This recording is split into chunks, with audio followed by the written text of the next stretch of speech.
Yo, it's MC Breeze, the original, from West Philly, the bottom, Discombobulator Bubalator, self-made hip-hop, and you're down with OPP, and I'm down with OPP.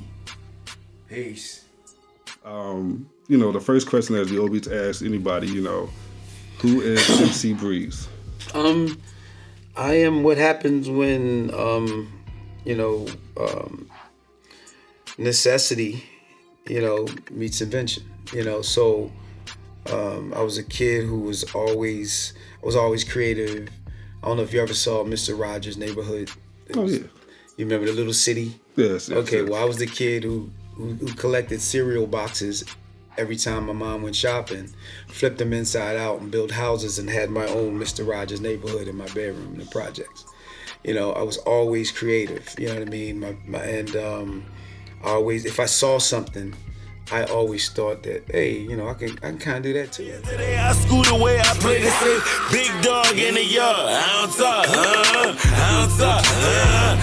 talk, big dog in the yard. I don't talk.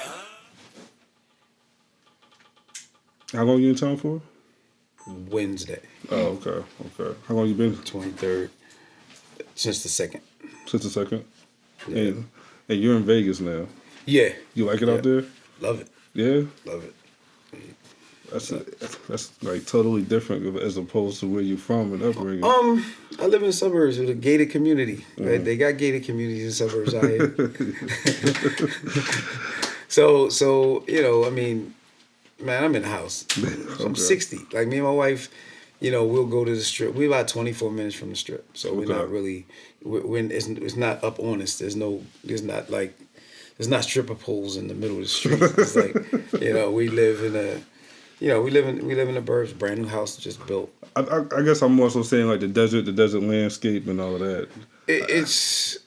I've been around the world, so it's just like if once you shut your door and turn the air on, it's like I'm not really one for when I was here to be, just outside. I'm gonna go stand on this corner or that in that area.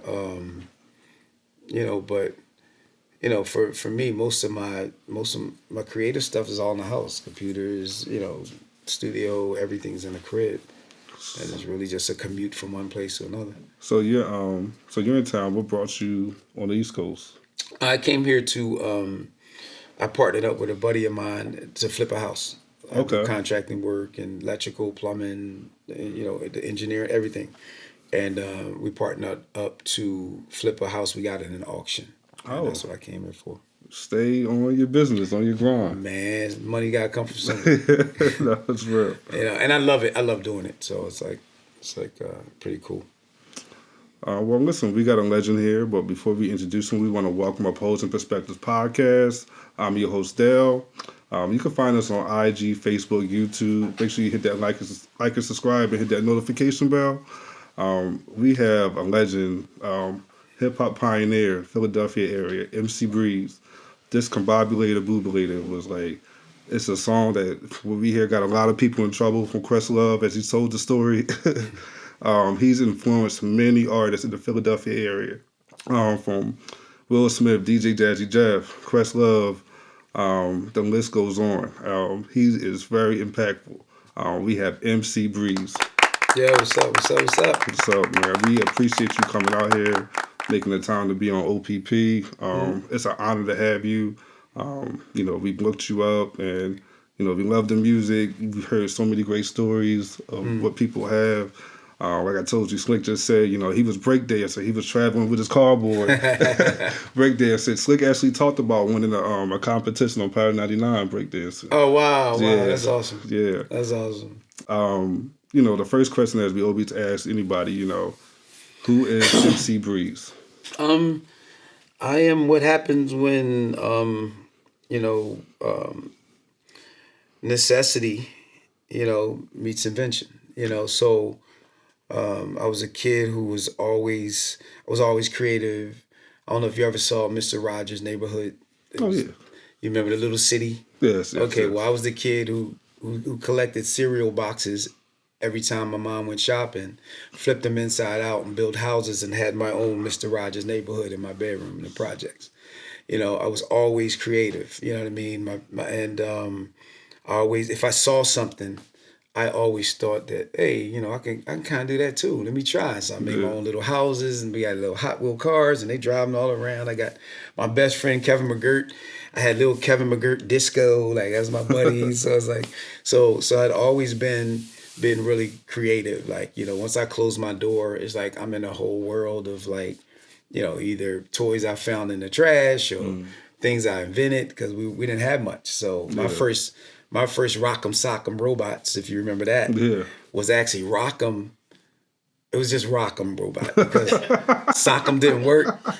But it was something somebody threw out in the trash. Like trash day for me, like, I mean, I come from very humble beginnings. I mean, you talking about welfare cheese, excuse the language, but and so trash day, especially around Christmas, I'm looking for toys. You know what I mean? So my room was full of stuff, things that I could fix that, you know, stuff I could make that work or whatever. So, you know, I had a lot of fun with Rock'em Robot. I couldn't lose. Sock'em couldn't fight back. So it just shows you got to be creative when you don't have much. You got to figure out something to make use of your time. You know, but if you're that type of person, that's true. Some people take their downtime to be devious or do something crazy or whatever. I think it's a lot of it.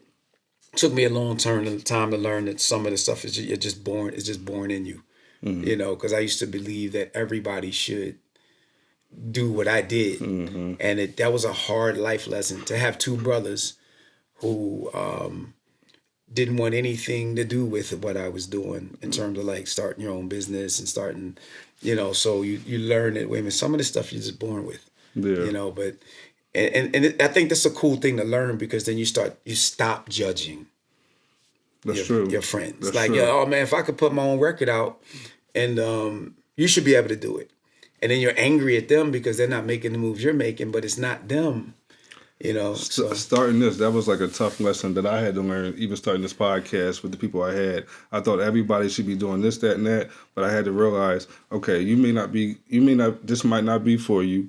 You may not be good at everything, but you're good in this area. Yeah. Even though you should be able to, but it is what it is. It's not their makeup. Yeah. You know, some people are really, really good defensive backs, and some people are great wide receivers. And you kind of like, the key to kind of, if you're going to build something, is finding out what people are good at. I remember a guy was talking about how nobody is going to ever give you 10%. But if you can get 5 people to give you 2,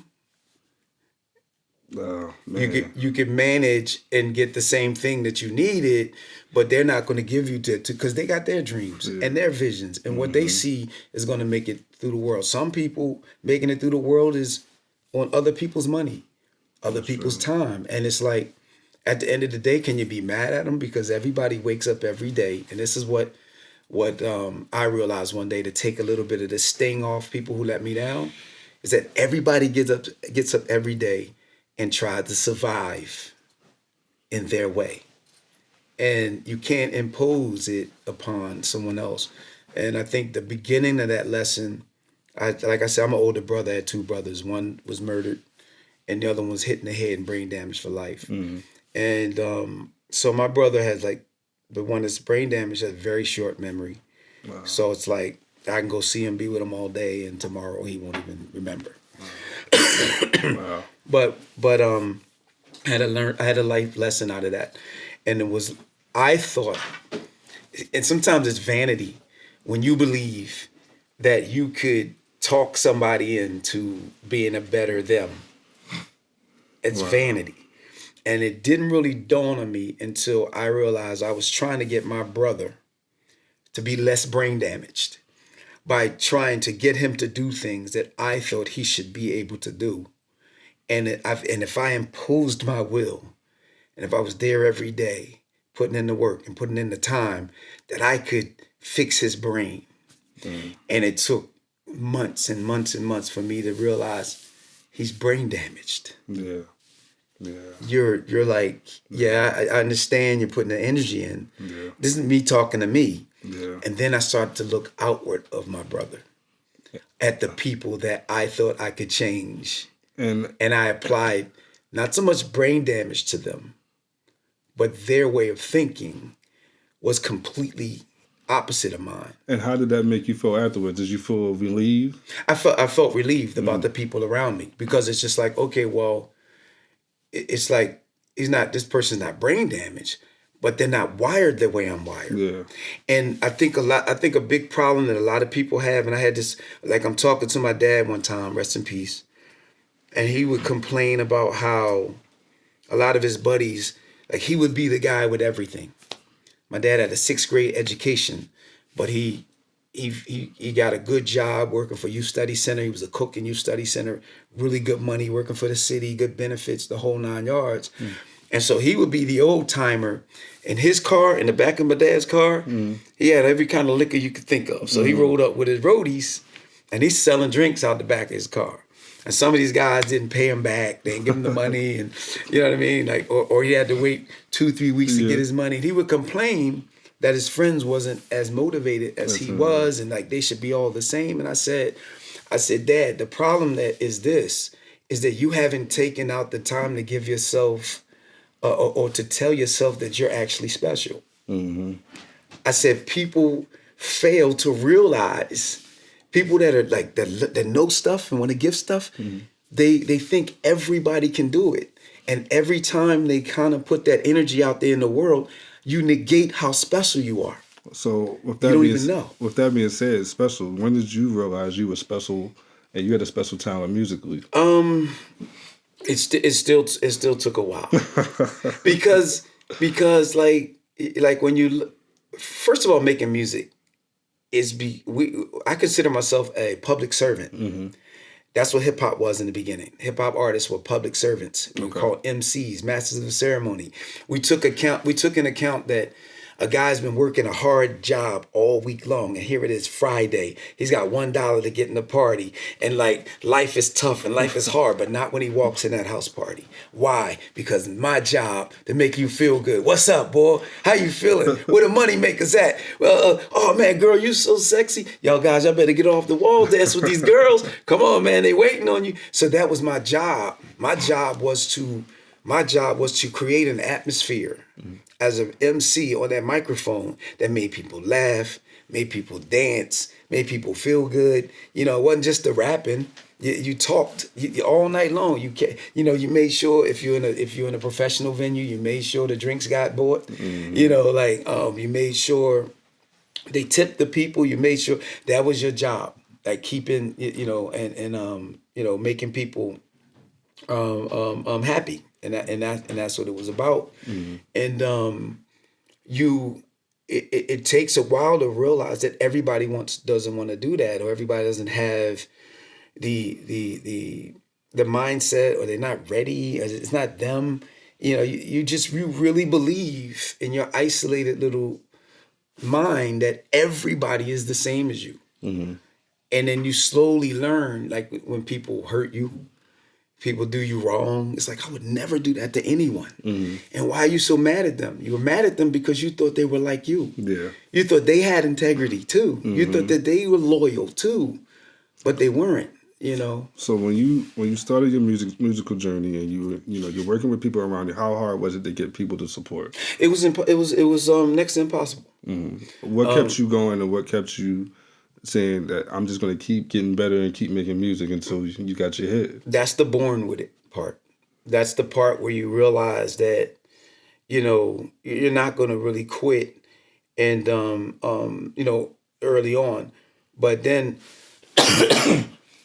you know, I was still really insecure, but I would still try stuff. And why do you think sometimes it seems like the most talented people are always insecure? Well, I was told I was nothing since the day I was born. Wow. By the heroes in my life. Wow. The people that brought me here. I didn't ask to be here. But because I was always inquisitive and always asking questions and always like questioning things and thinking out of the box. Yeah. And I was born to a person of poverty. My mother was 18 years old with 3 sons. Okay. And she was miserable. She was dealing with her trauma. She's got trauma on top of trauma.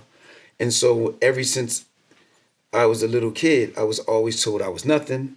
You know, my dad was in jail. I had a step pop in my life, and he was freaking 18, 19 years old. And so I had people that had never experienced anything. And in a lot of ways, it's like the systemic stuff that has happened to Black people. Mothers tend to tell their young boys to be quiet, to be don't make a lot of noise, don't be real proud, don't be real loud, because in slavery time that could get you hung. Mm. So as time goes on, you see a young boy, everything's bright, everything's great, everything I can do. No, you can't do nothing. You ain't nothing. You ain't gonna never be nothing. Mm-hmm. And I'm like, I'm headstrong, Taurus kid. Yes, I can. I'm gonna be this, and I'll fight till I get a beating.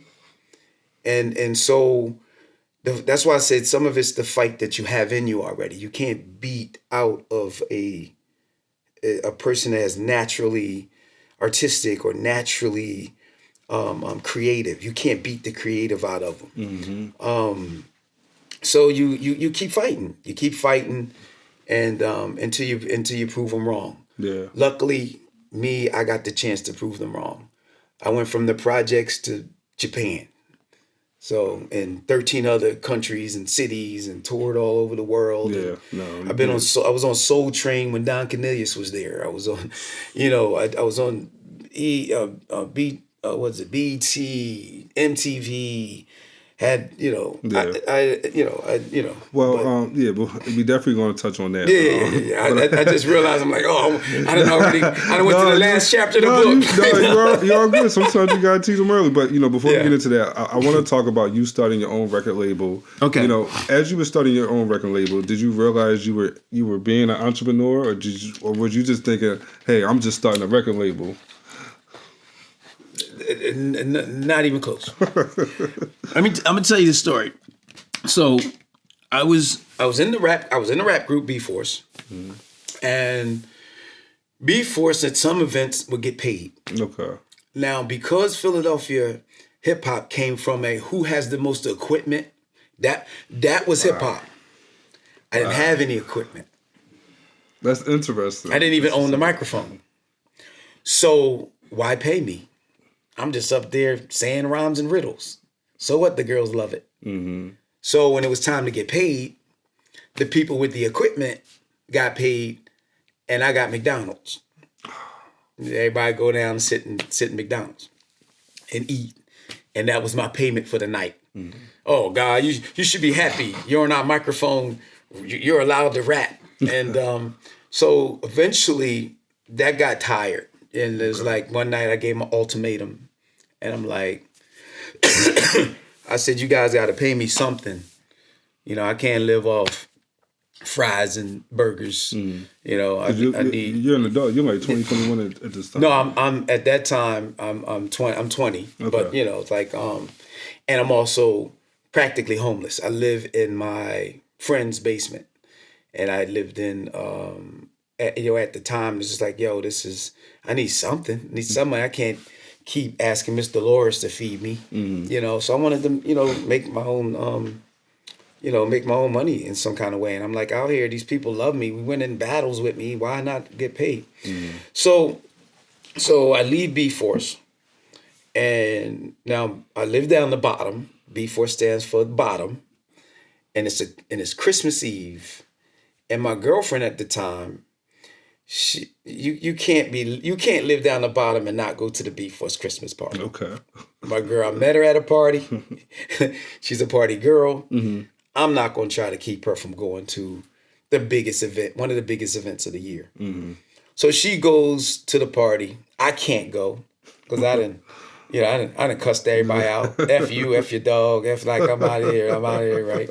So I can't go down. I can't show my face down there, right? So I had a friend, a girlfriend. We weren't even really. We were talking. We had each other's phone number, and out of the blue, she just calls me, and she calls me up, and she's like, "I didn't even expect you to answer. Why are you even home?" And I said, Yeah, I told her the story about B-Force and I quit and I can't go down there. And she said, I'm coming over. And she's like, your girlfriend there? I said, no. She said, well, I'm coming over. You shouldn't be by yourself on the Christmas Eve. Love this girl. Tammy Fletcher is her name. Okay. And I say it whenever I get a chance. And Tammy came over and she came over in this little car and she was like, you drive. Now, mind you, I'm 20 years old and I'm absolutely mortified of the possibility of me getting in a car and driving it. Oh. I'm terrified of it. And so I used to drive with my dad. I used to be sitting in the passenger seat of my dad watching him drive. I was so paranoid, I'd be watching everything. I said, he put his foot on that and then he pushed his foot down and he switched to the other pedal and oh my God, don't touch the radio. Don't touch that. Like I'm scared to death of driving. I think that like if I get in a car and try to drive it, it's gonna flip upside down and explode. That's how freaking terrified I am of driving. Okay. I don't know what this girl said, and it's the power of maybe it's the power of the P or the power of the woman. It's the power of if I dig deep, because we weren't even intimate. But if I dig deep enough, is sometimes I think in the case of if your mother is the one who takes your self-esteem and takes your who you are away and emasculates you, only another woman could give it back. And a lot of times men date women like the mother. If they had a bad situation with their mom, they'll date the same kind of girl and have the same kind of problems and whatever. That's a whole nother issue. But for some reason, she was so calm and so sure that I would be all right that I tried it. I get in the driving seat. It's like making me emotional thinking about it. And I get in the driver's seat and she says, okay, that's the brake. That's the gas pedal. Now I've seen it. So maybe I absorbed some of what my dad was doing because in 5 minutes, I'm driving around the bottom. This woman should have been coaching the Marines or something. She should have been coaching something because she basically had me driving around my neighborhood. So you just needed somebody to believe. And it was more than that. I think it was just not so much believe, but say the right words. Say the right words. You know what I mean? Because you can believe and try to push somebody, but you might not have the triggers to make or the right catalyst to make them move forward. So I'm driving around the bottom. My turns are like forever. I'm getting there, right? I'm getting there. Hold the steering wheel too long. You know what I mean? Let it go. Oh no, you can let it go and it'll flip back. No, I'm gonna control that too, right? So, but I'm driving this car. I get out the car. Night's over. She, dropped me back in front of my house, and I sat on the steps. And I thought, how many other things am I afraid of? And so afraid I never even tried. And I don't know if it's divine intervention. I don't know what it is. Something said, why don't you make a record? I don't know where it came from. I can't. All I said is to myself, I said, maybe you could make your own record. And what year is this? This is 2000. I'm sorry, 2000. Yeah. This is 1985. Okay. In 1985, okay. early 1985. Okay. And so I'm sitting there, and I'm 21. I'm 19. I'm 21. I'm going to be 21 in April of that year. I'm gonna be 20 years old in that year. So it's early. It's I might have been even younger because I'm 19. I'm going to turn 20. I'm going to turn 20 in 1985. So I just started doing research about making a record. Went to the library and I said, you got any books on record company of making a record and like how it's done? And I'm reading books and I'm learning. I'm like, wow, okay. So you go to a pressing plant and they press records. First you gotta go to a recording studio. So we had the white pages back then. I'm flipping through the white pages and I find this studio Everybody's phone number is in the white pages. So I find this studio in Germantown. This guy named is Al. And and it's like I was never a gatekeeper. So when I made this is the actual label that's on my first record. I drew this, and I recorded that. Yeah, I recorded at C Note Studio Sound 842-205. I had his phone number because I wanted everybody to go and make a record after I made mine. I was never a gatekeeper. I always wanted to share the information because my philosophy is the more people I can get doing the same thing I can do that I'm doing, the more people I can talk to and be around that have the same similar experience. Yeah. So I always wanted to teach people everything. So I decided, I learned I need to learn how to make a record. So I said, you know what? Let me get a job to pay for it because I got pricing and everything. So I got a job at Domino's Pizza, and every penny extra that I saved, I saved to put in the records. I didn't care about clothes. Sneakers got a hole in them. My food is pizza. I eat pizza every day. I don't need to mess with. I'm bringing pizza home for people, like for Mr. Loris and like my friend Ernie, who's asked his mom, could I stay in his basement? You're learning the sacrifice of the young. I'm like, look. How do I maximize this money? I'm like, okay, I got a check. What do I have to pay for? You know what I mean? What do I have to pay for? And I only paid for the things I had to pay for, and everything else was saved. Wow. And then I said, okay, now I need a song. Like I need a song to make a record. It's like wasn't even, dude. And I'm like, okay, so I said, what do I want to do? I make rap songs.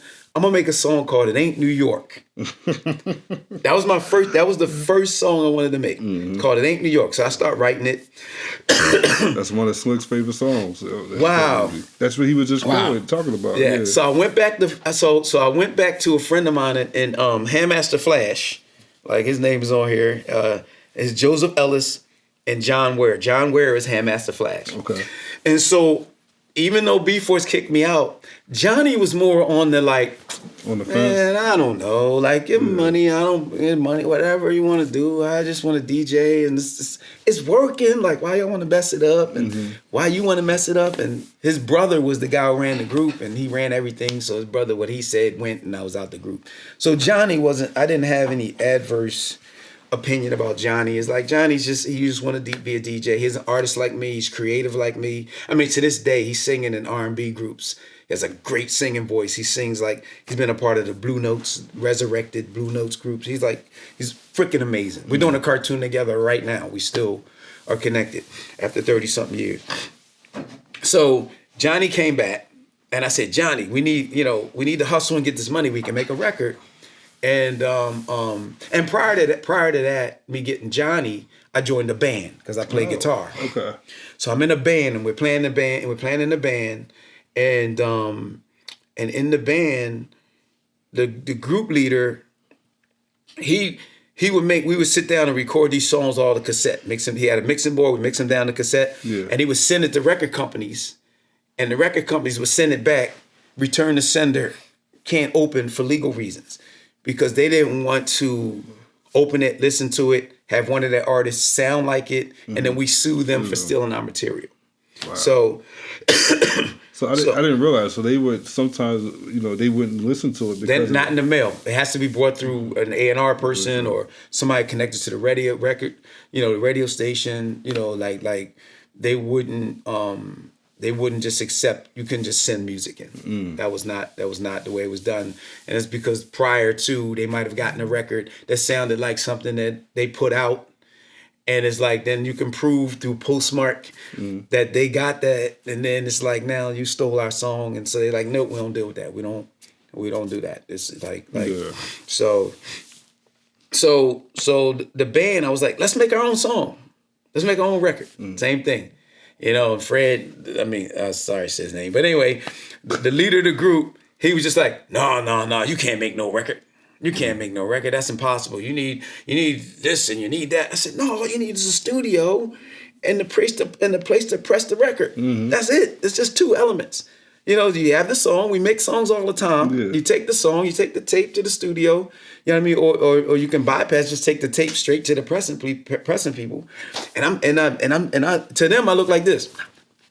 Because they looking at me like, what the hell is this fool talking about? Like, that don't make no damn sense. You can't make no record. That's impossible. It's like, that's not, and it's like nothing was impossible to me. Yeah. I saw a cereal box and said it could be a house. You know what I mean? So I'm like, so when I make the decision, I'm going to make a record. Yeah. I'm like, okay, well, I'm leaving this band. I don't like the energy in here. And I got out the band, you know, and you know, we didn't go nowhere. He didn't want to do top 40 songs. Wow. He just wanted to do his own material. I'm like, we could at least go and get some money. Like I'm like, and play top 40 and get money at part. No, we don't do that. We just make my originals. So only his originals, right? Wow. So what eventually ended up happening? I left the band. I quit the band. Left the band. Went to Johnny. Johnny said, cool. And I said, you can help me by contributing money. So I got him a job at Domino's Pizza with me. Okay. Johnny took all his pizza money and bought clothes and shoes with it. And then he would borrow the money from neighbors to give to me to help with the record. I'm sitting in the barbershop. I'm getting my hair cut in the barbershop, and the guy says, yeah, man, I see y'all making that record I helped pay for. Mm-hmm. And I was like, what are you talking about? He said, yeah, I gave Johnny $100. Oh, man. I right then and there, here's your $100. And gave him his $100. And this was like after we had already like pressed the record and stuff. So I found out, no, it was actually before because, no, it was after. It was after. To me, it was first called Breeze and Flash Records. And then me and Flash had some issue. And then so I changed it just to Breeze Records. That's why it's just Breeze Records. It did say Breeze and Flash. Okay. So I had a big ass eraser and I erased Flash's name and redid it. And so that was pretty much the way that making the record came about. You know, we rehearsed everything before we went in the studio, so we were very efficient. So you're already prepared. You're not wasting studio time. So we did two things that was taboo. Me, the thrill of it was, number one, I was going and saying it ain't New York because Philly is stepping in. Mm-hmm. And the other thing was I put a ballad on it where I'm singing. It's called Another Sad Song because rappers wasn't supposed to sing back then. Mm-hmm. It was corny. I mean, R&B dudes, whatever. So I was like, I was a rebel from the beginning. I'm like, oh, it ain't New York because Philly is stepping in. And then the ballad. And in the studio, we had more studio time. And that's how I made Discombobulator Bubalator. I freestyled the whole thing in the studio, just punching it in. And the guy said, you got more time.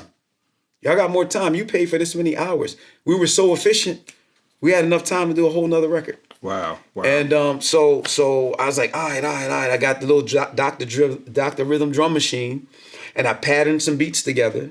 And I was like, okay, all right. I got in the mic. I said, I'm gonna do something crazy. I said, every morning I wake up, I eat Captain Crunch. I eat the same thing for dinner and the same for lunch. Call it Captain Crunch, but I can't tell. Every time I eat it, this soggy as hell. All right, stop.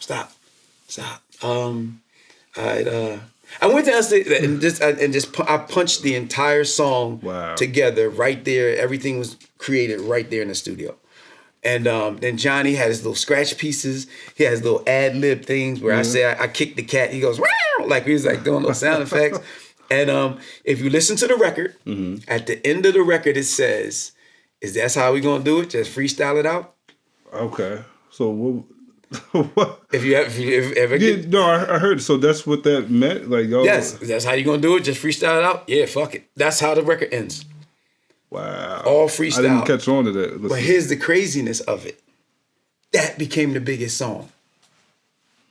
Nobody care about New York. They loved it, but Discombobulator Bubalator is the song everybody had to hear. Now, when I say, was I an entrepreneur, like, and thinking like an entrepreneur? No. I was a kid who was going to do something that people told me was impossible.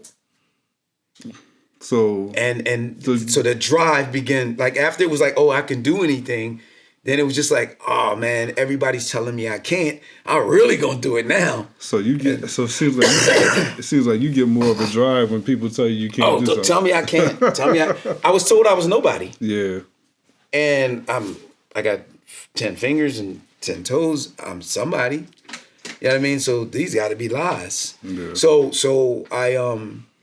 if you told me I couldn't, I was going to do it. And the thing about Discombobulator too, the record set in Johnny's house for 2 weeks. 500 records we pressed. Wow. Ain't no nothing about no record sales.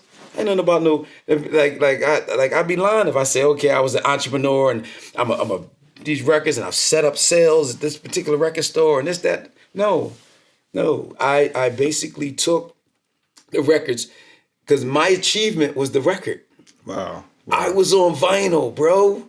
You couldn't tell me nothing. I didn't need any more. Wow. Well, I didn't need any more. Well, listen, you have a lot of achievements. I see. You definitely went against the odds for real. Yeah. Somebody said, y'all gonna sell them?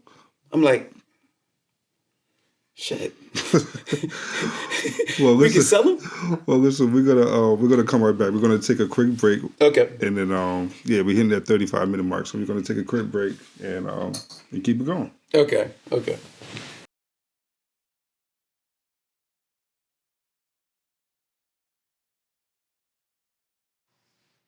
What up? It's your boy Khaled. What I need y'all to do right now, I need y'all to run over to Amazon Prime and get that SOS, Sons of Sins. It's the hottest thing out in the streets right now. Go tune in with us right now, Sons of Sins.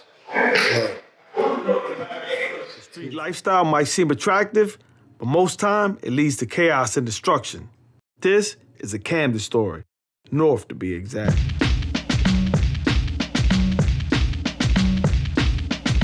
I've been talking to Big Shot. We gonna furnish whatever we buy. They got the best coke out right now.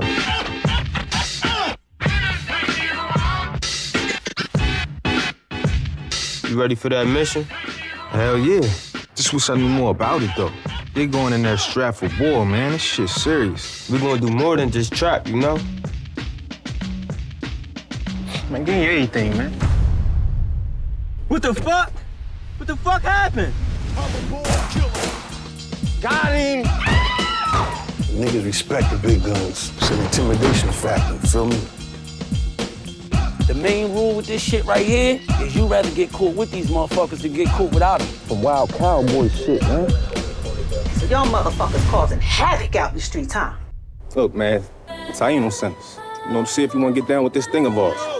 Why Taino didn't come, man? We 20 years in. Should make it happen, man. Fuck them Camden niggas, you know? It's always a green light. Hey, listen, man, we got something on line for you, man. You up for it? Who it is? All your friends is dead. What, you trying to be the next one? I done came a long way from being broke. Just to know these streets ain't never give us hope. Thank God I was born with the hustling and stay solid through the shit that broke the mother niggas.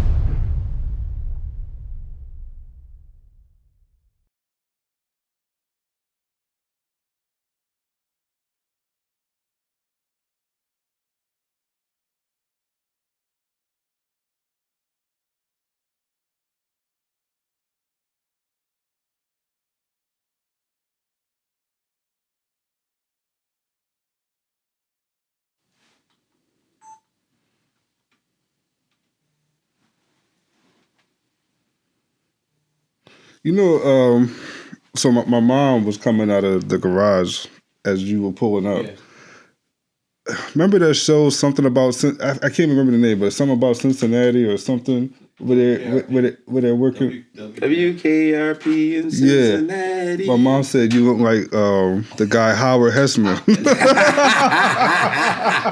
I'm sorry. That's what I'm sitting here looking at. My mom just texted me that just now. That is hilarious. I can live with that. Early Hessman. That is funny. You look like Bill Maher. Huh? No, that wasn't me. It's Santa Claus. I can see that a little bit, Bill Maher. When you had the bottom, it was Santa Claus. so no, I didn't. That's funny. Okay. All right, well, we good, Kenny? All right, cool. All right, well, we're back with OPP. We got MC Breeze, and we definitely want to get into after your record label, what happened with there, and how did you transition overseas? Okay, so I put out a couple of more records after Discombobulator Bubalator. I released a song called Yo Lady Who. It was like an EP called The Parties at Your House. I had like 3 songs on that album, on that EP, and then I put out a song called Super Bad. Okay. So the Super Bad song was originally a commercial for Funko Marts, which is a record store in Philadelphia, where everybody went to buy their records. And I used to airbrush. I needed money. I was always a hustler. So I was airbrushing T-shirts and sweatshirts in Funko Marts downstairs. The owner let me do it. I can make some money. He didn't even charge me. Like, he didn't even like ask for a cut or anything. But I had already had, he'd seen me sell records. He knew I was an entrepreneur. He knew to own my label. So I'm down there I'm down there doing that. And I said, and he said, Breeze, why don't you do a commercial for the store? I'm like, okay, I got equipment, me and Trev. So we went in and we put together Super Bad. And when we heard the beat, and Trevor had added the whistle, and the whistle in Super Bad, real quick, Chuck D heard that whistle in Super Bad and he put it on his album. So my name is on the liner notes of A Nation of Millions to Hold Us Back. And also, Chuck D is the first person to ever put me on radio. That's from Discombobulator Bubalator. So that he thought that was really radical. He wanted to bring me in. He was working and at his college. He worked in the radio station in his college and invited me there. And it was the first time anybody had me in a radio setting, you know what I mean, and had the record play. And so with Super Bad, I was doing pretty good with Super Bad. It was an independent record, put it out. It was the first time we recorded in a 24-track studio. Everything prior to that was 4 tracks. Wow. Discombobulator Bubalator has a hum from the beginning of the record to the end. That's why I always tell people when they talk sonics, I'm like, shut up, it ain't about sonics. It's about feel. It's about idea. It's about does it resonate with the listener? That's what it's about. Not how sonically perfect it is, As a matter of fact, some people can sonically perfect a record to its trash, So Super Bad, Super Bad's doing well, and so I go to a thing called the New Music Seminar in New York. Okay. And it's a rap battle. And I joined the battle because I wanted to make people in New York aware that MC Breeze, this little guy with this little label in Philadelphia, existed because I had heard that Def Jam was about to release another Breeze. And I went to basically, pee on the tree first to make sure that they knew it was a Breeze and Def Jam is stealing, which is probably why I met Russell, talked to Russell Simmons, at the seminar and stuff. I had like these bright colored clothes that I had made so you couldn't miss me. And even Lady B was there. She was like, yeah. And Russell said, Dad, he would get hurt by the Bloods and the Crips with all these colors. And I remember that. So, and I had visited Def Jam's office trying to get a deal at one point. And I went in the elevator. It's like, no, we're not picking up any new artists or whatever. And so so Russell knew who I was, and eventually he got rid of the Breeze as an artist on his label. And Breeze tells a different story because I don't think he knows this story. But so Breeze, so Super Bad, I got Super Bad, and after I beat Just Ice in the New Music Seminar, Hammer makes his way up to me and is like, yo, man, like why are people hating on you because you beat Just Ice? And I said, well, it's really New York against Philly. Like KRS-One was sitting in a chair. I'll never forget this. He was sitting in a chair, and when I walked by to get to my seat, we tired of these new jacks winning Grammys. He was talking about, he's basically saying that Will Smith and Jeff didn't deserve the Grammy. This is what he was saying, but around me, so he would get a response out of me. I'm like, it ain't my Grammy, it ain't my record, you ain't talking to me, and I kept it moving. But I'll never forget that he said that, and which was like pretty much more of like New Yorkers not wanting Philadelphia to prosper. Yeah. So in hip hop, so Hammer, we got into conversation, then we ended up hanging together for the rest of the day, and then it got to the point we talked so long, when it got nighttime, we came together and put our money together to get a hotel room. It's like 8 of us. Yeah. It's like 8. One of the guys that was a Hammer, I always thought this was so interesting, was Reggie from Boys in the Hood. the guy in the wheelchair. Yeah. He was really in a wheelchair. Oh, okay. He was really crippled. He's passed by now, but he was, I never forget, he was on the dance floor just whipping his wheelchair. He was like, getting it. I was like, oh, this dude's amazing. He was amazing. Yeah. You know what I mean? But he was one of the people in the party. I never forgot that. So me and Hammer became friends and we communicated back and forth. You know, and he was picking my brain about my independent record company because he was just working on his. And he said, if you ever come to California, you could stay at my house with me and my wife. You know what I mean? We got a bedroom for you. You could chill. Like you don't got to stayed at get a the hotel. house with the pool in the. Huh? You stayed at the house with the pool. That's Hammer didn't have a record. Oh, yet. he didn't have that. He didn't even have a record. No, he didn't have a record yet. So Hammer. Wow. He didn't have a record. He's at the New Music Seminar. He's like, you know, trying to do anything music related to be around the industry to basically put his stuff out. And his music was not done. He had nothing. He wasn't ready. Wow. So when he said, come on out. And I got some money from I got hit by a car and got some money. And I said, now it's a good time to fly to California. I never flew a day in my life. Oh, really? And what was crazy is I ended up being on 7 planes. Like stopovers. It's like 2 stopovers. Like I've never been on a plane in my entire life. I got 2 stopovers going, a stop in Chicago, then we stop somewhere else, and then I end up in Fremont, and not Fremont, in Oakland, California. And then we flew to Seattle to a show with LL Cool J and Jekyll and Hyde in Seattle because Hammer knew them.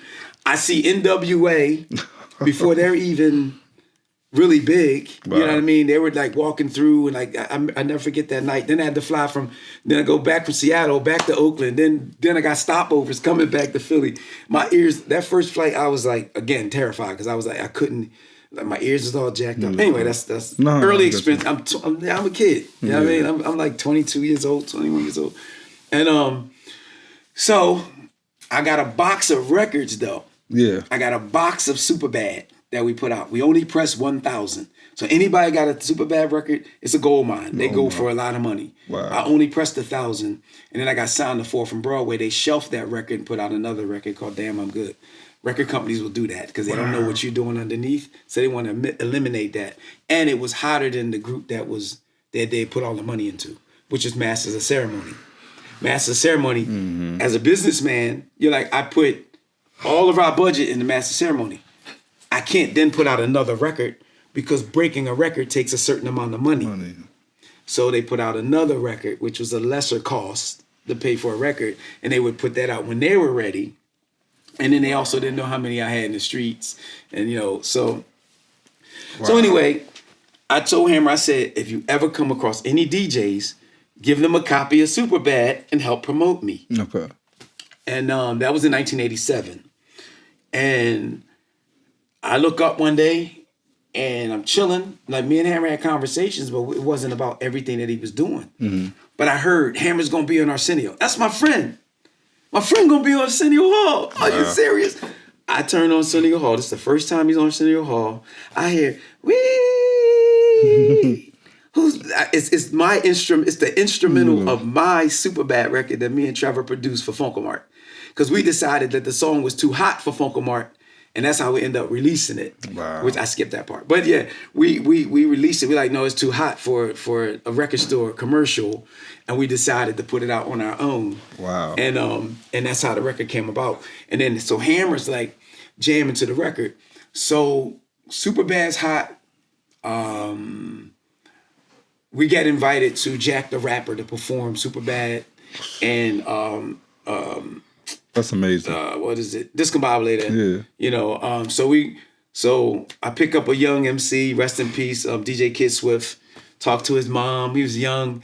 I had to talk to mom. Can I take him to Atlanta with me? It was like, I love this kid. He just passed away not too long ago, but he always say, Bree's the first one to take me out the city. You know what I mean? He was just like really, really, really humble cat, really amazing DJ.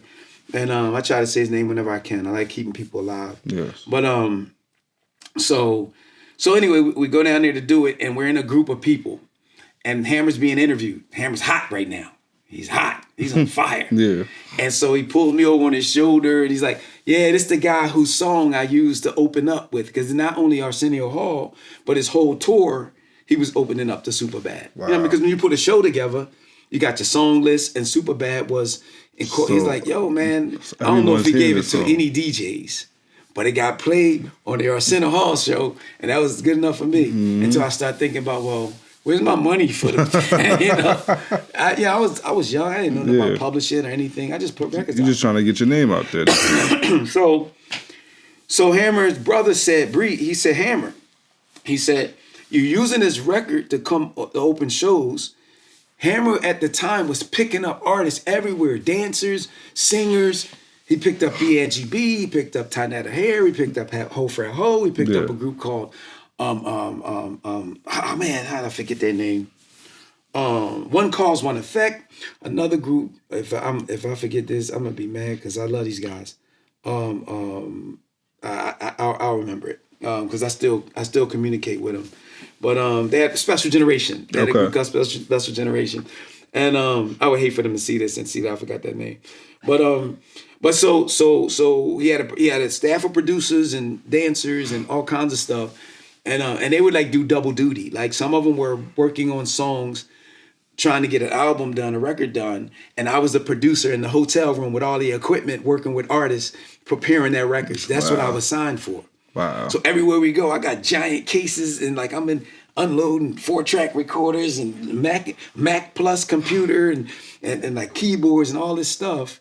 And I'm working on music as we tour around. Wow. So we end up near Minneapolis, Minnesota.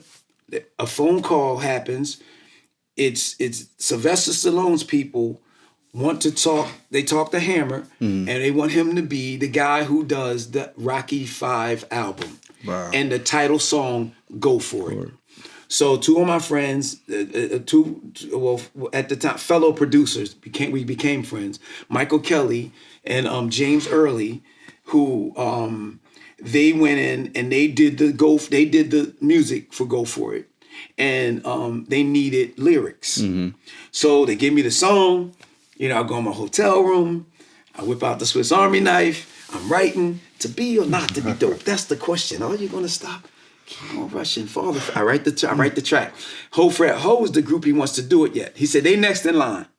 Ho Frat Ho is 4 frat dancers. Okay. They do like frat stuff. One of them now is a coach at Arizona State, as a football coach. Because he was a really good football player. King, they called him King Ho. Their all last name was Ho. You know what I mean? It's like King Ho, Mike Ho, whatever Ho. Great bunch of guys. Okay. And so they give him the song. They give them the song, and I'ma write it. And I thought they could just read it and do it. And then they were in the booth, and we're in Paisley Park. They're trying to get it done, and it's not sounding like it's not fitting the track. Oh wow. So I'm in there. I say, well, because Lewis said, yo, you might want to go in there and help them with this track because it's not really working. I said, suppose I go in the booth and do the track. And they should have never let me in that booth. Wow. Wow. So I go in the booth. To be or not to be dope, that's the question. Are you going to stop or keep on rushing, pushing farther, faster, quicker than the next man? You know, I'm going in. That take is the record. Never recorded it again. That one take for that song is the same. I didn't have to go, because what they did was they transferred all the tapes. Well, before that, Lewis came in and heard it.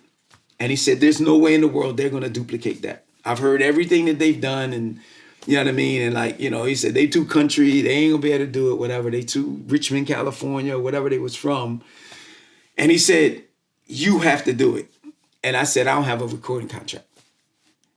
I got a production contract. And he said, bro, the movie come out in November. It's October. I can't put the contract together that fast. Do you want the song or not? I want the song or not. I want it. So we're in Minneapolis. They put me on a plane. He said, well, we're flying you to Capitol Records tonight. Oh, snap. So they took the tracks and took them to the Capitol Records building with the big plates on it. Nat King Cole on the side in the parking lot. Mm-hmm. They got pictures of all the the artists that built Capitol. And so I'm in Capitol Records, recording, not Go For It. That was done. Yeah. I did a song called Thought You Were the One For Me that me and Will Smith did. and another song called All You Gotta Do Is Sing. Okay. And like when Will was producing, it was Don't You Want the One for Me, Don't You Want the One for Me. When I start producing, it was like Don't You Want the One for Me, Don't You Want. Okay. It was a whole different track. So I produced that. I even get 100% of the royalties and publishing on that particular song. But so the record, we get done in time for the album. And so there's the Rocky V album. Movie comes out that November. I'm at Chinese Theater with the premiere for the movie. I'm sitting in the movie. Sylvester and his kids are in there. I meet Sylvester Stallone. Got a picture of all us together, and me, him, and Tynetta Hare. Tynetta was another singer who was next in line. Not next in line, but in line to be a solo artist. Okay. I was in the hotel working on her music. Wow. You know what I mean? Just like producing stuff. I'm producing. Come on, who next? Like I'm Doc the producer, like, And it wasn't just me; it was other artists, Wow. it was other producers that were helping with groups. So they're doing a full blown tour. It was a machine. It could have been an amazing thing, but Hammer really didn't want his artists to be better than him, and that's the whole thing why it fell apart. Okay. It could have been great, and we learned that when my record did better than his overseas, and then I got shelved. He told me my record was his brother said my record was shelved for personal reasons. And so anyway, how I got overseas was because Go For It was such a big record. We're talking about we recorded in October, the movie come out in November, and in February I'm on the Party Machine. I fly to Europe, and I'm on all these TV shows. You sold like 900,000 units, right? It was about 900,000 at that time. But I mean, it's like it was growing and growing and growing. Mm-hmm. So it's like get Joey. Capitol Records like you got to get Joey overseas to get on top of this because it's like Will Smith is making a tour right now. You see him everywhere because he put an album out. Yeah. So that's how you work. That's how the business works. So the full rollout process. Yeah, but it was a big, huge European hit. So I am in studios like this doing an interview. I got an earpiece in my ear because I don't understand a word this guy is saying to me. He's like, and this is somebody. So you got a whole translator. Oh, man. He just asked you, what's unique about your music, and I'm like telling this stuff, and like he got his earpiece, and like it was an amazing experience. So are you able?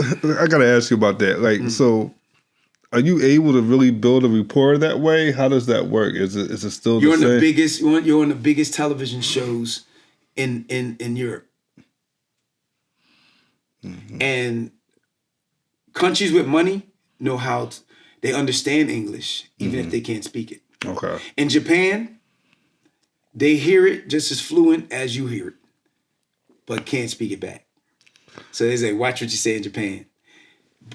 Countries like Spain, a lot of poor people. They don't understand English.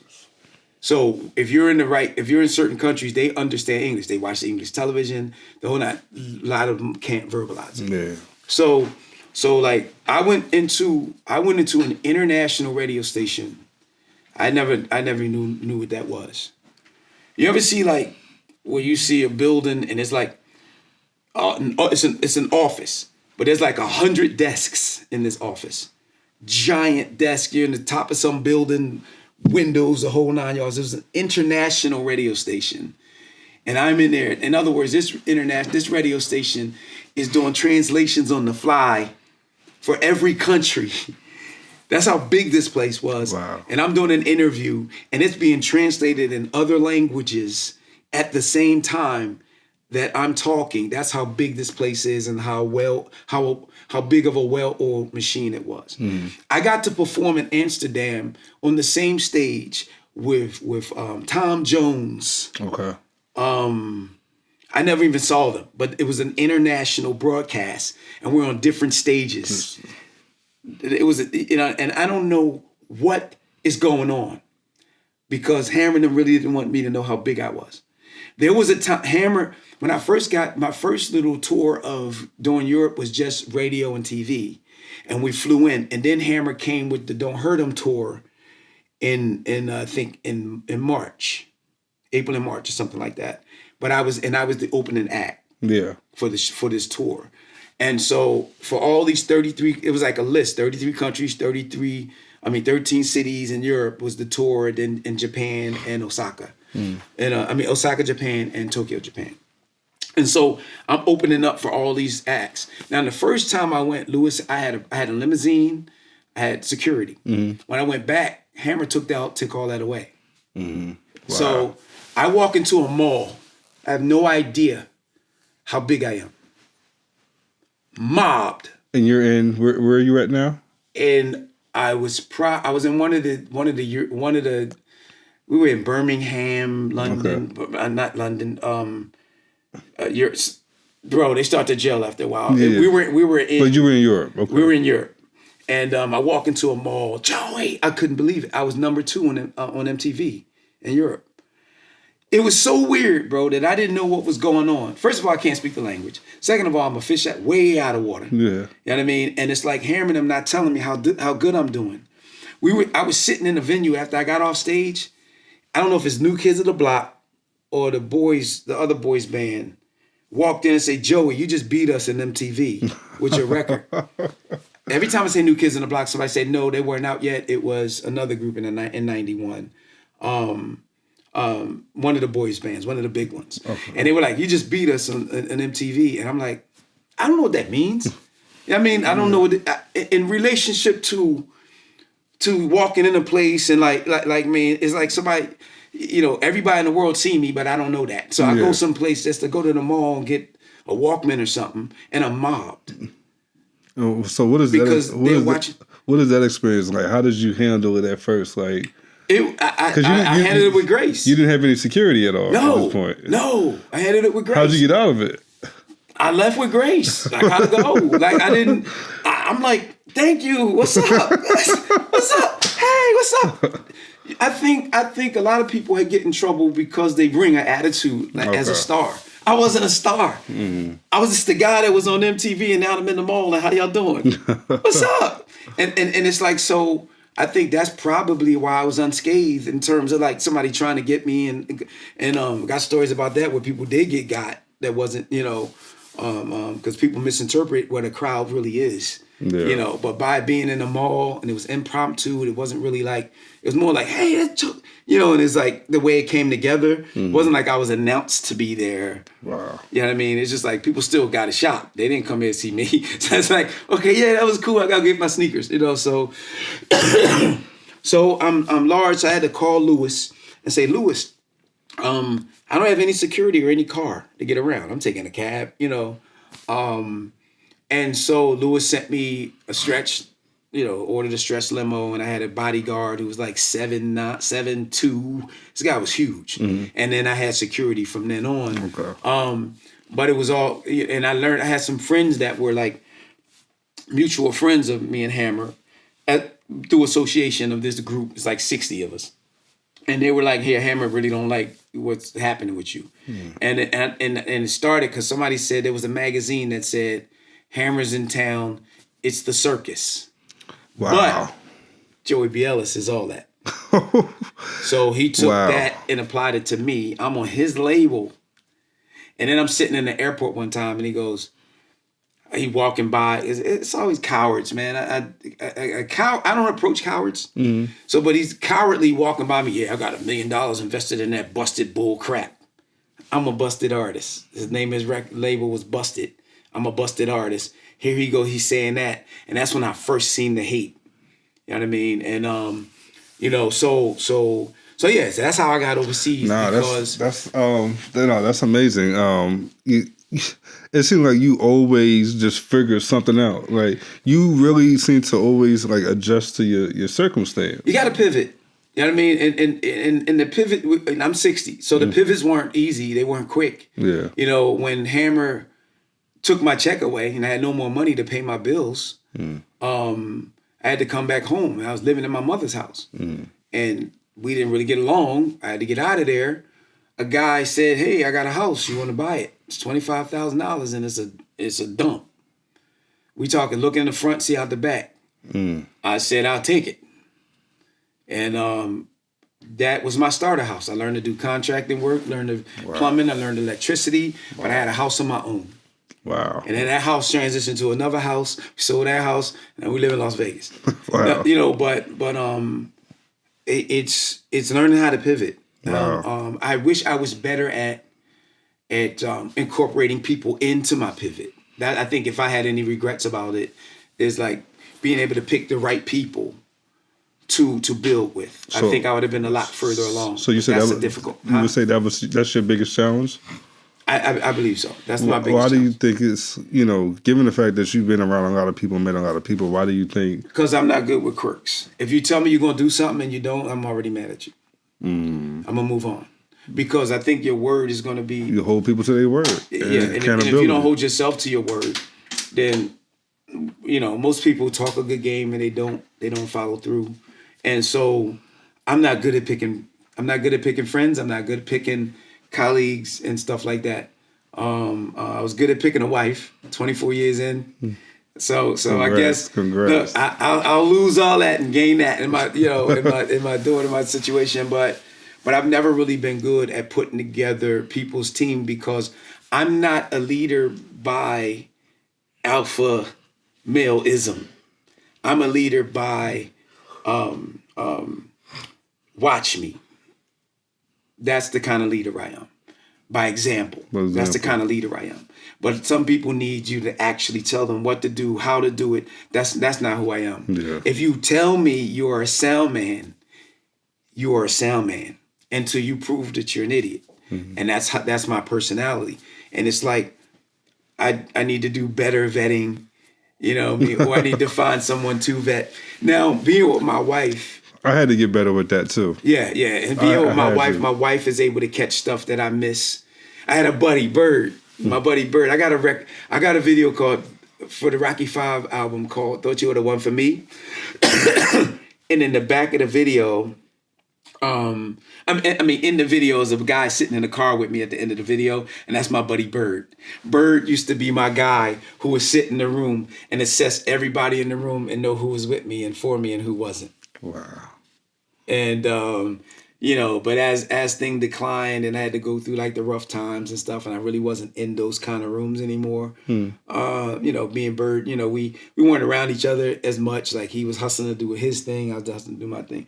But there are people like that. Like right now, if I had this great opportunity, millions of dollars, I'm bringing Bird in.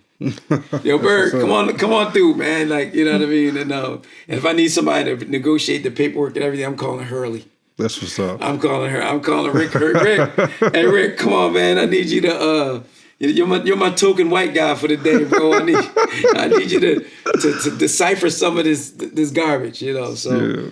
But yeah. Handsome detective was known for talking tough to thugs and dames alike. Star of the 80s police drama, The Man, who popularized the catchphrase, "Oh, come on! Oh, come on! Oh, come on!" Excuse me. Oh, yeah! Come on. I just thought that you might be a little more interested in helping me get the 911 on this caper. It's 4, man. Exactly. And help me get the 914 on this caper. White folks never come into a restaurant and order a T-bone steak with ranch dressing. But black people do? Oh, for sure. It's an epidemic in the black neighborhood. I'm not mad at you because you were white, but don't you come up in here acting white. Now come on. Touche. No, tushy. No, touche. You best understand how it works in this camp. It's rap or die. Is this your first case? Why, you know who did it? Duh, the bad guys.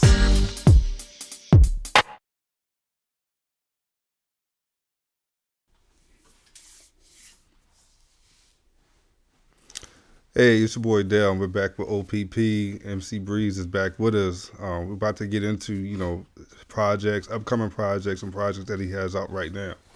Okay. There's always something going on. Always something. So I'm working on a cartoon called The Scrums. That's what's on the shirt, and it's dear to my heart because it's crazy the way it came about. So I was working on a cartoon called The Hood Rats. Mm-hmm.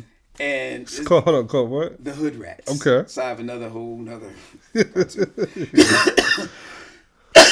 excuse me. Oh, good. I'm working on a cartoon, and a friend of mine comes through, and he said, I got a buddy, and they have a streaming service, and they're financing anything black.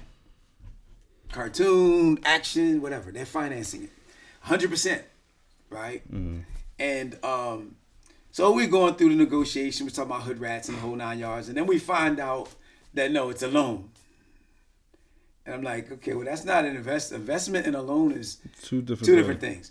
So I was like, nah, I said, you know what? Well, you know what? Look, like, if I can't pay it back, whatever it may work out. And my wife says, well, don't give them Hood Rats. Give them a brand new cartoon. So I'll come up with the Scrums. And the Scrums is basically three kids that want to make it in the music business and everything that they have to go through to make it in the music business. So I wrote it up real fast, did a really quick synopsis, did a video deck, designed the characters in the 3D animation software, and presented the Scrums.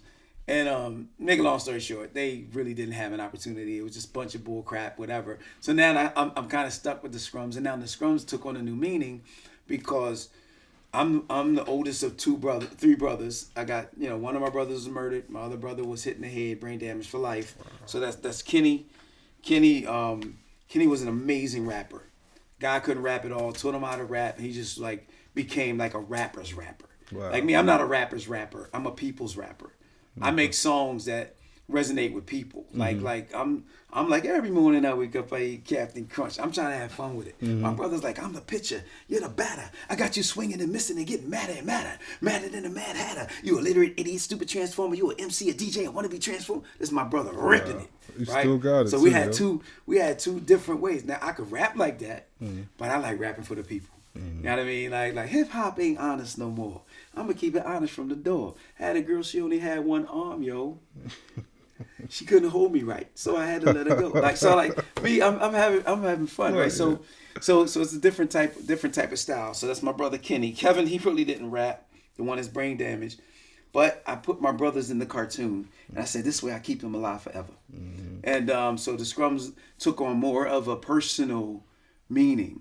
Okay. And so then it was like, oh, am I gonna do short episodes like my other cartoons? I have a cartoon called Homies, featuring my man MC DJ Handmaster Flash from B Force, the first guy that came in on the record with me with Discombobulator Bubalator. Yes. He also sings on another sad song, DJs on the record, and he brought his aunt. She sang background. Okay. So Johnny's the man, and I told him I got an idea called Homies. I had another guy. He was like not consistent and really not, serious. And so I sent Johnny about 3 or 4 scripts. In about 2-3 days, he had them all done. I said, oh, this works. And so the scrum, I got a cartoon called The Homies.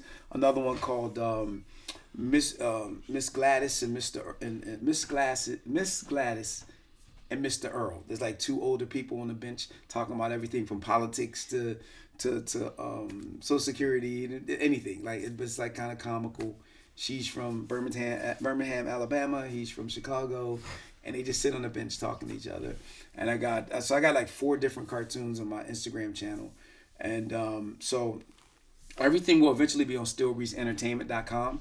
I'm still putting it together. Right now, it's a merchandise shirt where you can buy the Scrum shirt and Discombobulator Bubalator stuff, and the coolest thing that's kind of current and done that I worked on is White Dudes Can't Rap. I did the music for it's right now, and it's on Amazon Prime, and I did music for it. I did the opening animation for it. Wow. Rick is like, are you Rick or Mr. Hurley? What are we doing? I know it's Hurley. Okay, well, Hurley, right? This guy went and got a legal name change. His name is Hurley. Mm-hmm. And Hurley, like he calls me up and pushes me in ways I didn't even think that he's like, oh, can you do this? Have you ever done it? I'm like, I can learn. And then we worked together. So I ended up I got about, 8 songs on the movie, and the opening intro music for the movie, the opening animation for the movie. And the most amazing part about it is I'm on 35 millimeter film. Yeah. Like, it's cool to have like, I'm actually in it. It's a cameo of me in the movie on 35 millimeter film. Like, I'm in the Rocky V movie, but that's just my music. My face. It's my first time ever being in an actual film that was shot with film. So I'm kind of excited about that because I love the technology of it all. And, you know, to be a part of a film that was actually shot in film. And I'm in the same movie with Clifton Powell. The same movie with freaking John Canada, Terrell, the 5 Heartbeats, you know, Flash, and Don't Get Your Own commercial. Is that Flash in that commercial? So I wanna ask you, you know, how did you get into animation, like creating, like you're doing the whole animation? That's a whole different skill. I've always drawn. Okay. I've always drawn. And, you know, drawing artwork and stuff. And I got into animation because of computers. Okay. So it was like, okay, you can make this stuff move. You can, like, I at first it was just 3D. Like, you could, like, you know, you could build models and stuff like that.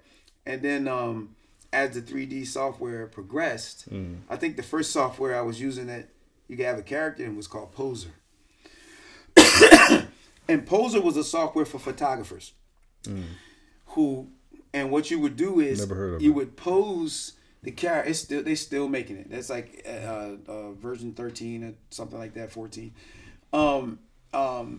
You would be, some photographers would take like little mannequin. You ever see the mannequins? Artists would. It was like for artists and photographers, people who could draw. You ever see the little mannequins you get in IKEA, where you can move all the legs and arms and everything. And so people would use those, artists would use those as models, and they would put the character in a form, and then they would draw the human form, because this thing was the human form. You put it in a pose, you draw from it. So Poser was kind of based on that, but you can do it in 3D. So you can move a character around on a computer screen, and now you can say, okay, I want a guy to look like he's playing basketball. You go into Poser, you get the pose, and then you draw from the pose you see on screen. Then the software progressed into being able to move the characters, make them walk, make them talk, make them all do all kinds of stuff. And so it was the softwares that made it affordable to be able to do 3D animation. And I was into computers early. I lost my home. I didn't have nowhere to go. A guy let me stay in an apartment building in Camden. And CMD, South Jersey in the building. I love Camden, man. That's what's up. Yeah. Love Camden. And broke a lot of hearts in Camden. But anyway, Camden, so I'm in the house and there's a computer on the desk. It's a Mac Plus. And it had little graphic softwares in it. And that was the beginning of me really starting to working with Apple stuff and working in a computer. Prior to that, I had an old Amiga when you can write video games into the computer. It takes you like 10 days to write down all this code from a book. You get a code book, you write codes all down, and it's just somebody slapping each other as a video game. So around what time did you get into this? Wow. Because the Mac came out in 84. Oh, man. The Mac came out, I think the first Mac came out like around 84. So you were doing graphics and all that way back then? Yeah, Apple. They had a little computer where you can draw with the mouse. Yeah. And that was the beginning of a lot of computer graphics people stuff. Like before that, everything was just like monochrome, and you would just put in the code you needed and you would get the stuff cranked out. Apple was the first people to incorporate a GUI system where, like, instead of coding, you could click an icon and get something to happen. Now you had to be like, go to this and that, the stuff I was doing with the coding in Amiga. So they made it easy. Like, you can have a computer screen and you can actually draw a picture. And if you could draw a picture, you can do stickman and like flip the page and do another stickman and make the stickman walk. So just like in the early stages of it. And then software's got more. Excuse me. I have what they call cough variant asthma.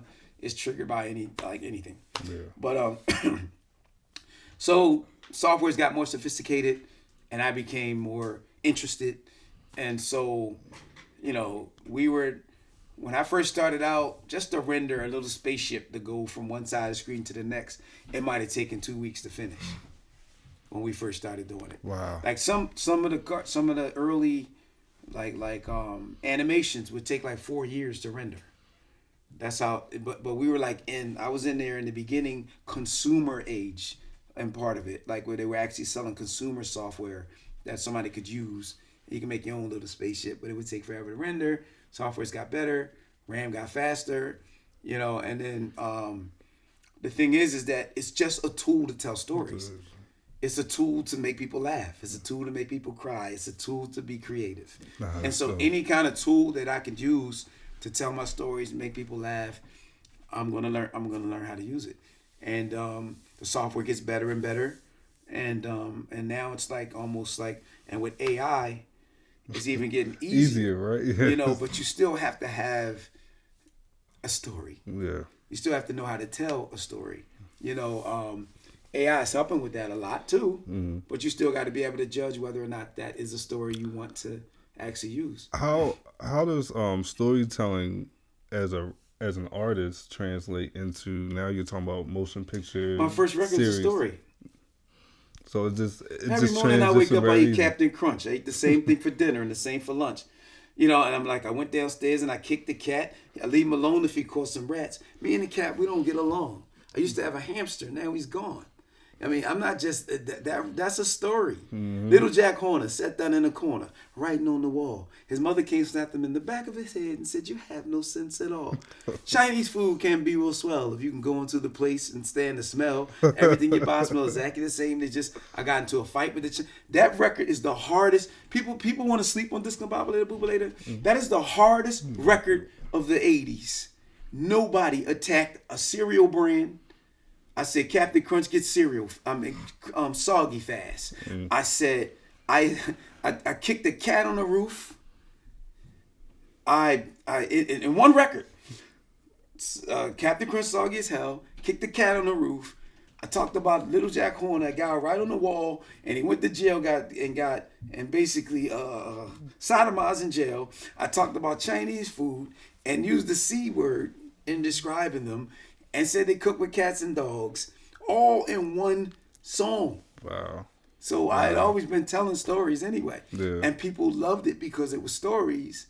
And and it's funny because it took a while. EST, 3 Time Dopes, one of my favorite rappers.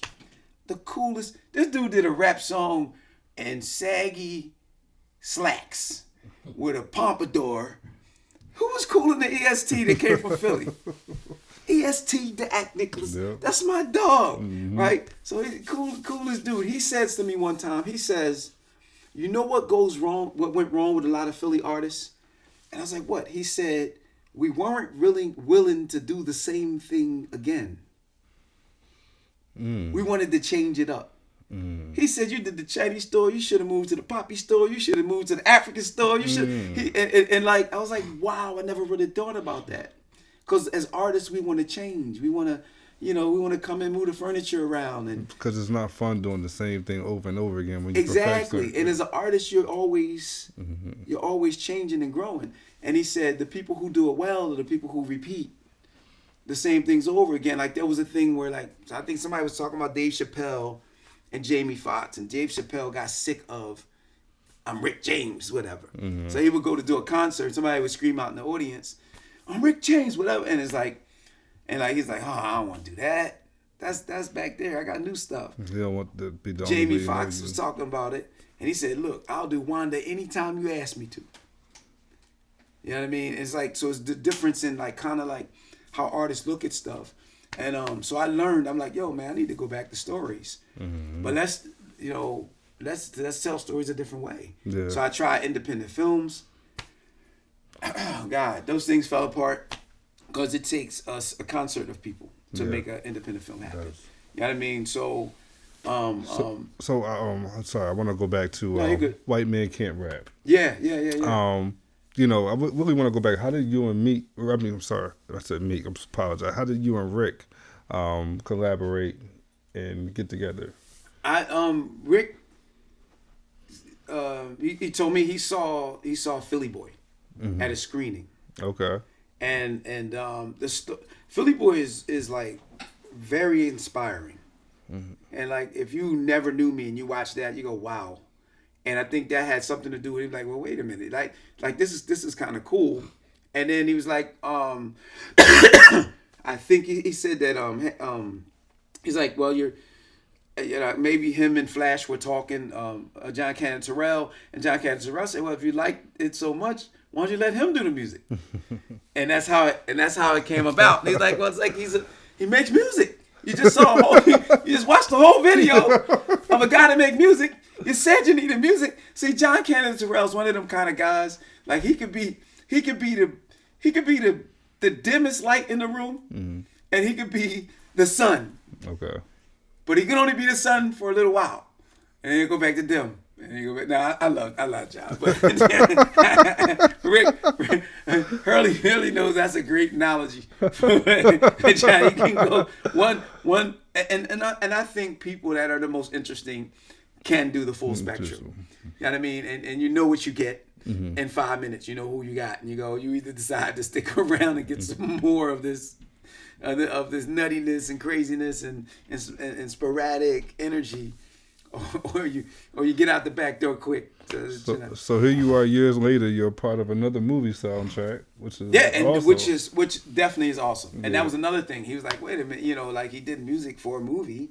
You're doing a movie, and it's like, you know, the cool thing is, but it's so much more involvement because I was able to cater to what the actual director, producer, writer wanted. Yes. In Rocky V, I'm not meeting the director. I'm not reading. You know, I'm like, okay, you need a filler. We need a filler for this high impact energy scene in this movie.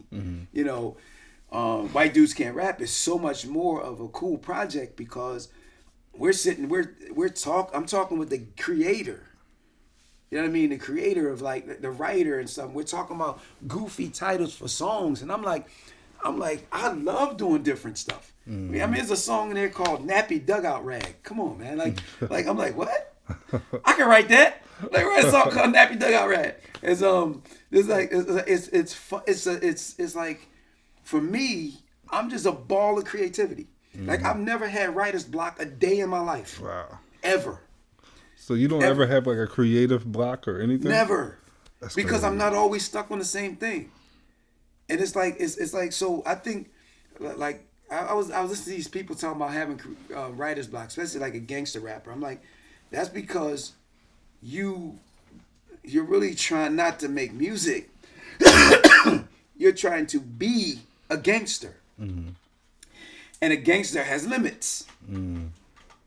A gangster's not gonna make a song about his mother, his children. He's not gonna make a song about just cruising down the street, just being chilling. Everything's gonna be gangster. You're gonna run out of gangster songs. You can only shoot so many people. You can only slap so many people. That's true. Because every artist that was a gangster rapper back then, now they're rapping about ways to be an entrepreneur, make more money, or better their community. So they get stuck in a genre. I'm not stuck in a genre. You know, I'm not stuck in. I mean, when I was growing up, I had a very eclectic mix of music that I listened to. When I was a little kid, my dad was an audiophile, so he was always buying music. And he was one of them guys. He got the reverb, the equalizer, the amplifier, the mixer, the effects. Like they stacked this tall, and he's got all the records. And when he would buy the albums, he would give me the singles. So I had records. I was listening to freaking Al Green, The Platters, freaking stuff that was 10 years earlier than me. My favorite group as a kid was the Marvelettes. So you got a lot of experience with, different music, telling a story, setting the scene through your music. Yeah. I mean, that's awesome. What I would like to ask, can you tell us more about White Men Can't Rap, about the movie? White Dudes Can't Rap. Oh, White Dudes Can't Rap. I'm sorry, I apologize. No, but it's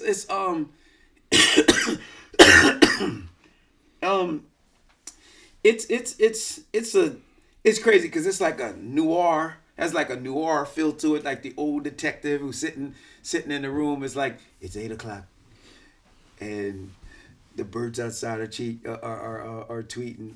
And it reminds me of a case that one time. It's like put you in that kind of vibe, and it's like this detective who's like trying to solve this case of this missing artist, and he's in all of, I don't want to give away too much, but he's coming across all these different people, and it's like really like he had some rap, and he got some rap skills, some hidden rap skills in him too. You know what I mean? And it's just like, so he's like, just going through the motions of trying to figure out.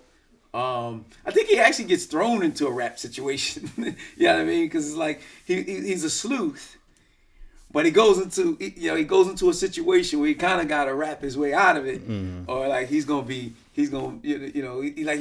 in the hood, and like how you get out? You rap your way out. You know what I mean? And it's like so it's a really cool, fun story. You know what I mean? I don't want to give, like I said, I don't want to give away too much. You gotta give, but that's a great story though. Yeah. So it's a pretty cool story. It's like a lot of little slapstick stuff in it, and so it was a fun project to do because I didn't have to follow just one format. Like there's a scene where it's a love scene, and it's like I get to do a song. It sounds like Marvin Gaye. You know what I mean? On some comedy type of stuff. And then there's like a Prince type of song. And there's a hip hop type of music. I got to be able to pull out my guitar. You know what I mean? Call my friend over to play bass and let her play bass on the track. It was like really right up my alley. Wow. And then I got to animate on it. You know what I mean? I got to be in it. My wife's in it. Her sister's in it. That's what's up. And it's like, and I'm on 35mm film for the first time. That's what's up. So it's kind of cool. So you plan on trying your hand at more acting roles? Excuse me. If my production calls for it. It's funny because this morning I was in the mirror in the hotel. I was in the mirror in the hotel talking to there's a scene in the movie I'm working on called Rockman Legend, and the guy is talking about the legend of Rockman and all that kind of stuff, and he's like going off about rocks and like how people don't know about rocks and rocks and like some unnecessary, too much information, rock type of thing, trying to make this profound point. And he's making no point at all, but he's so animated, everybody's still watching him, and when he's done, they just look away and go about their business. So I was like, I might throw myself in there as this character that comes through, but for the most part, I'm intrigued with the actual production of it, like the being able to direct professionals and make sure the whole thing happens and find the utilities and tools, and plus the Rockman character is animated, so it's like, it's a way for me to showcase my skills and try to establish myself in the Las Vegas area because there's not a lot from what I've seen going on. Okay. So I'm like, let me do films. It's like the highest level entertainment. So I can do music. I can write.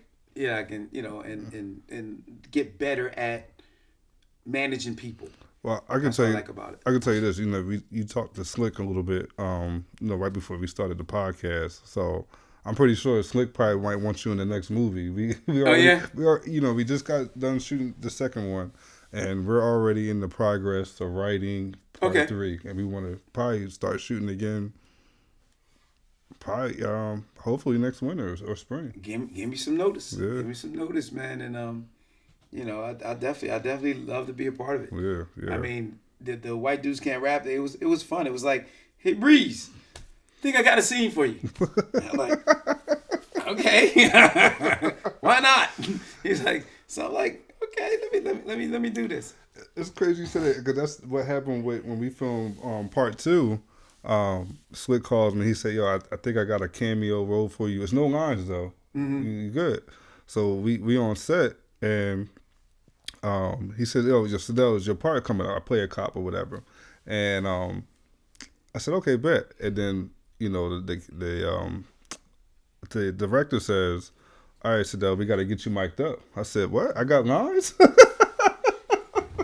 So I had to learn my lines right on the spot. But yeah, sometimes that's how it goes. Man, look, man, it's like anything for the project. I get it, and it's just like, and I did have some notice on one scene because I'm playing guitar. Okay. So I had some notice on that, but the other scene was just like, hey.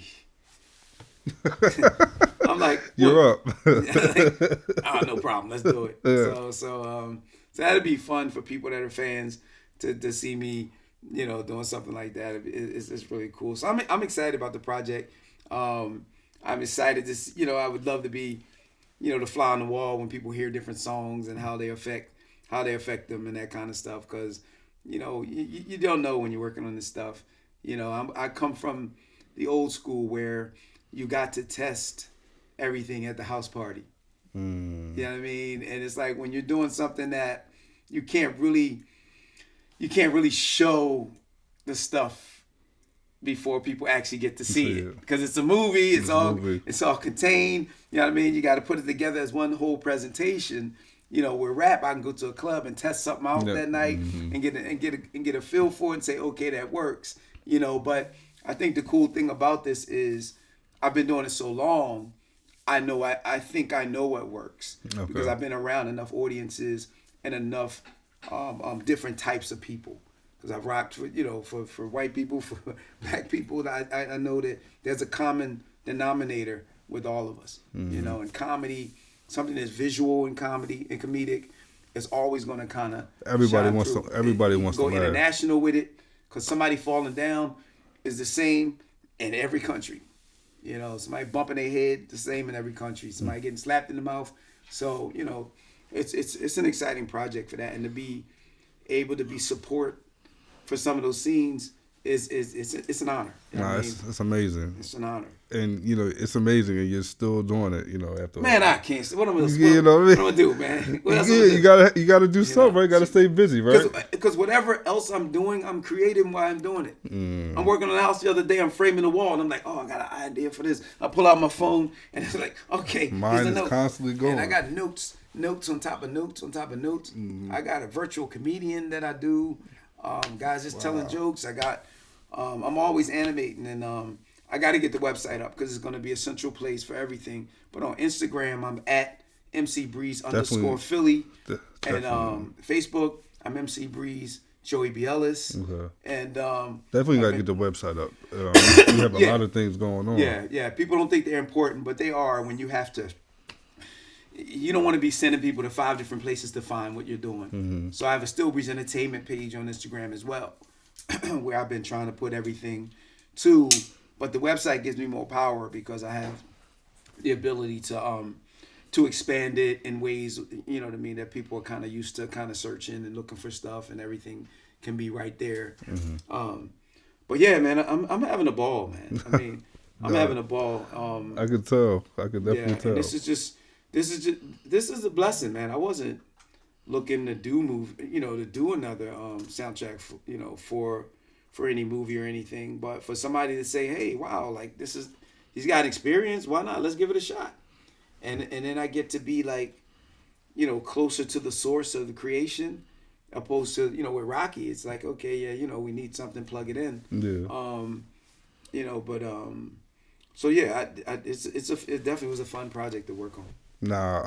Well, OPP, we really appreciate you as we're about to come to a close. Thanks. I mean, this was dope. You gave me a lot of knowledge, a lot of encouragement, and a lot of wisdom, and I appreciate you for that.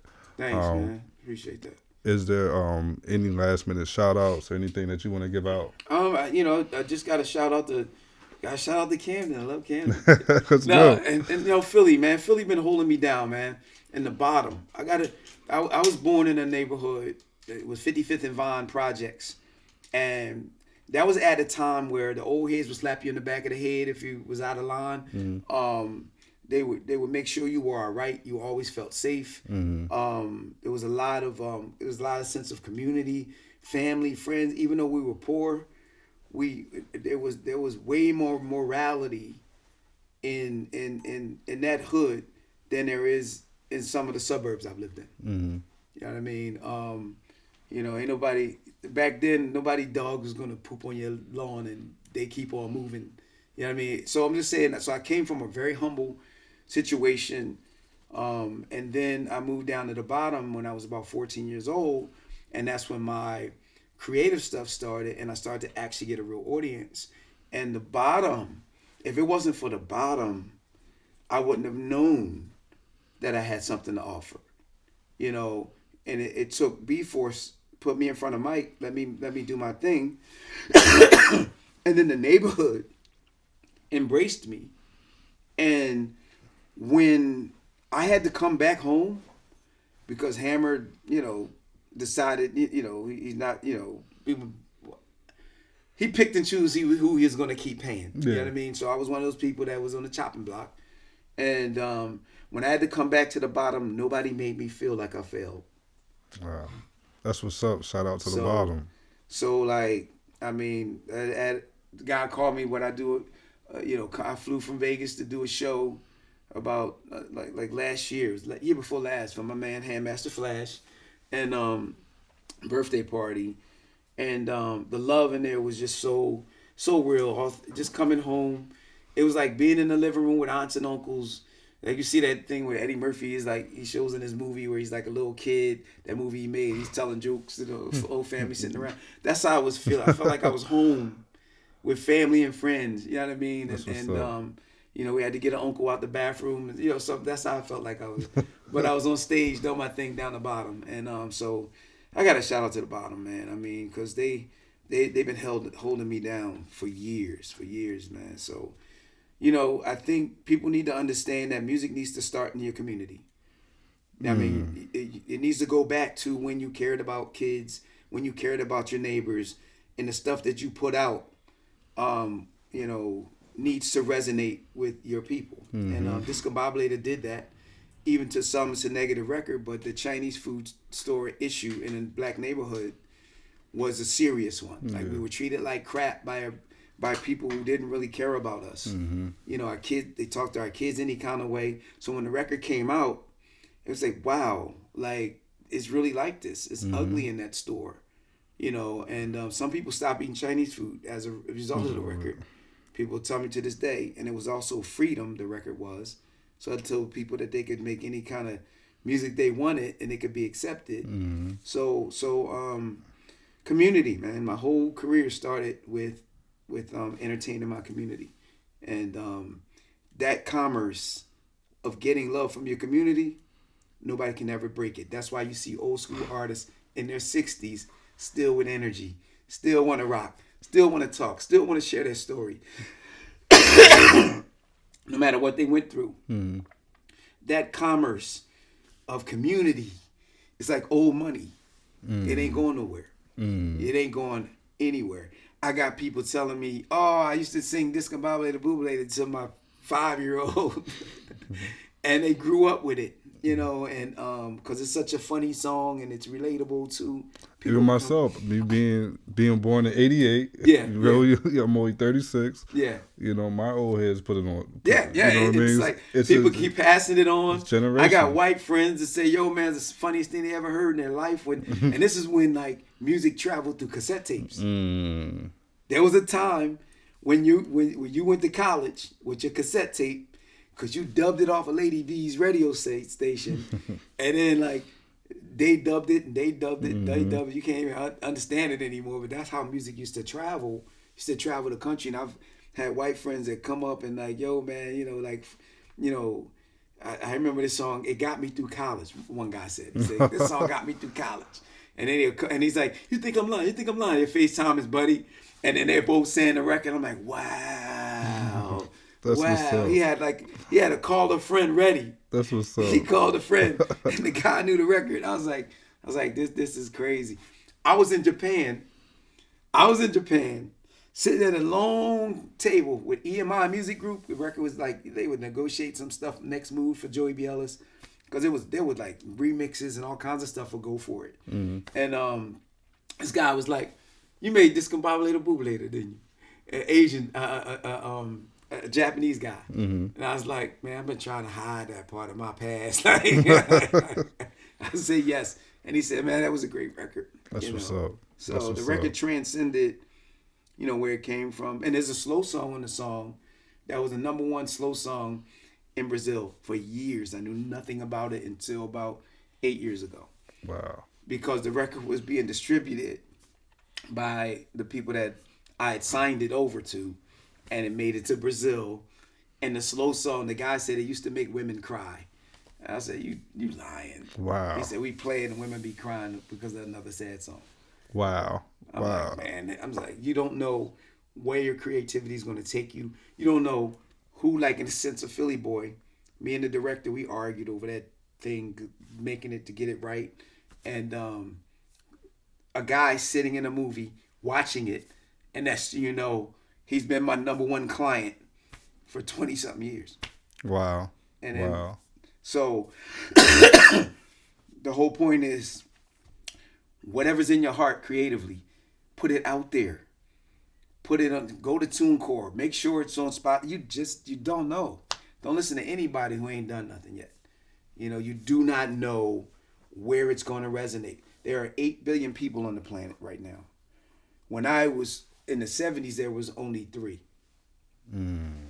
My uncle told me when I was a little kid, he said, 15% of 1 million people will love what you do no matter what it is. Your job in life is to do it and then go find your 15%. Wow. That's your job. Wow. You know, and don't leave. Like, I love what Jazzy Jeff said, because I've been doing it forever. I keep putting songs. I'm always putting songs out. And Jeff was like, don't leave nothing. Don't leave nothing on the table. No, nothing to keep putting it out until you can. Every idea you have, put it out, because nobody knows. Record companies don't know. They bankrupt all kind of music and arts and stuff that they put out that didn't work, and they didn't put millions of dollars into, and nobody knows what's going to be a hit or what's going to resonate with certain people. And as an artist, your job is not really even to think about how big it's going to be. Your job is to do your God-given talent. You got a talent. You use it and you put it out there every chance you get. I mean, broken, fixed, you know, I bought a brand new Lincoln Town car in 1991 when I signed the Hammer. Mm-hmm. Well, we were making payments on it. They said they would pay it off. And when they stopped paying me, they also repoed my car. But that's a different story. Yeah. So, but the car, I'm in the car. It's brand new. It's only a month old. I get a recall slip. And the recall slip says that my hood could open up at 80 miles an hour and crush my windshield, right? Sound real sad, right? Yeah. But how I took it was, they sold that car regardless, because you got to do your music like that. You put it on the production line. You set up a date to put it out. You put it out broken, unfinished, not perfect. You put it out. You get the money. You put it out. That's how big business works. You put it out, imperfect, whatever. You set a date. You put it out. Now I'm not saying you put something out to hurt somebody. But my point is, big business puts it out. It puts it out. They might even known that could happen. They knew the recall was coming, but they had to get that money. They had to, you know, as a you follow the time frame. You put it out, you know, and you make sure that you're producing and putting stuff out. It don't have to be perfect. And if Lincoln can't get it perfect and don't care about getting perfect, why should you? Just get it out, because more than likely your perfect is like, it's never going to be perfect, because artists are always doubting what they put out. But it's not for you. Nah, that's real. It's for other people. That's real. I love my Lincoln. Nah, you heard it from MC Breeze, man. Don't leave anything on the table. Put your art out there. Don't listen to anyone else. You know what I mean? Don't worry about critics. Just keep working. Keep grinding. Again, we're gonna thank you. That wraps up our episode with Opposing Perspectives Podcast. I'm your host, Dell. You can find us on Facebook, YouTube, IG, TikTok. Make sure you hit that like and subscribe. Thank you.